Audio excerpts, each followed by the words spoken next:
പണ്ട് ഒരു രാക്ഷസന് ഒരു വലിയ പൂന്തോട്ടം ഉണ്ടായിരുന്നു.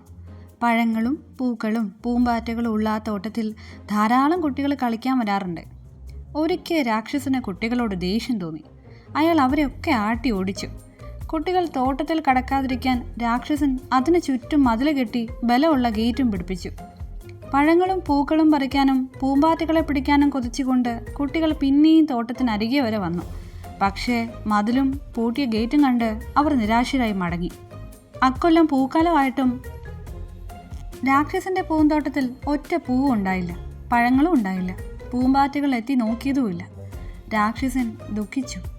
അങ്ങനെ ഇരിക്കെ ഒരു ദിവസം ഒരു കുട്ടി എങ്ങനെയോ ആ തോട്ടത്തിൽ കടന്നുകൂടി.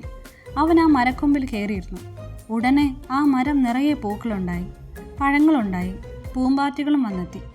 ഒരു മരത്തിൽ മാത്രം പൂക്കളും പഴങ്ങളും ഉണ്ടായത് കണ്ട് രാക്ഷസൻ അത്ഭുതപ്പെട്ടു. അപ്പോഴാണ് അയാൾ മരത്തിൽ കയറിയിരിക്കുന്ന കുട്ടിയെ കണ്ടത്. ആ മരത്തിൽ പൂ ഉണ്ടായതിൻ്റെ കാരണം ആ കുട്ടിയാണെന്ന് രാക്ഷസന് മനസ്സിലായി. ഉടനെ അയാൾ പൂന്തോട്ടത്തിലേക്ക് കുട്ടികളെല്ലാം വിളിച്ചു വരുത്തി. അതോടെ മരങ്ങളെല്ലാം വീണ്ടും പൂവിട്ടു.